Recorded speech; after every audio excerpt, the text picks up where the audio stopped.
অলরেড ক্লাবটি কেনার আগ্রহের বিষয়ে তার বাবা জানান, লিভারপুলে ইলন মাস্কের দাদিমার জন্ম।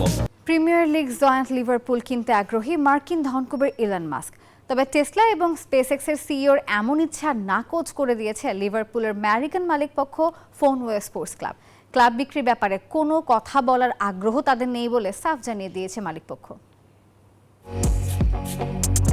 বছরের শুরুতে ট্রান্সফার উইন্ডোর সাথে ফুটবল দুনিয়ায় নানা গুঞ্জন ডালপালা মেলতে শুরু করে। দলবদলের এই মৌসুমে নানামুখী আলোচনায় সয়লাব থাকে সামাজিক যোগাযোগ মাধ্যম।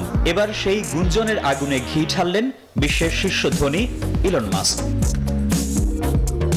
আমেরিকান এই ধনকুবের যেখানে হাত দিয়েছেন সেখানেই সোনা ফলিয়েছেন। প্রবল পরাক্রমে বাড়াচ্ছেন তার অর্থনৈতিক সাম্রাজ্য। এবার আন্তর্জাতিক গণমাধ্যমের খবর, Elon Musk English premier league giant Liverpool কিনতে আগ্রহী। মূলত লিভারপুলের সঙ্গে নানাভাবে যুক্ত ইলন মাস্কের পরিবার। সেই সঙ্গে অলরেড ক্লাবটি কেনার আগ্রহের বিষয়ে তার বাবা জানান, লিভারপুলে ইলন মাস্কের দাদিমার জন্ম। ধারণা করা হচ্ছে সে কারণেই আচমকাই তার এমন ইচ্ছার কথা খবরে শিরোনাম হয়েছে। এ নিয়ে এক গণমাধ্যমে ইলন মাস্কের বাবা এরল মাস্ক আরো বলেন, হ্যাঁ অবশ্যই, তার মানে এই নয় যে ও লিভারপুল কিনে নিচ্ছে, তবে কিনতে পারলে ভালো লাগবে, সবাই চাইবে কিনতে, আমিও কিনতে পারলে নিশ্চিত খুশি হতাম। এ নিয়ে বাড়তি কিছু বলবো না, তাহলে ওরা দাম বাড়িয়ে দেবে।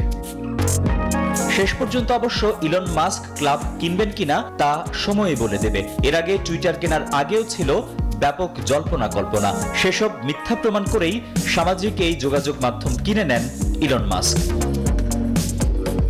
Desk report, news 24।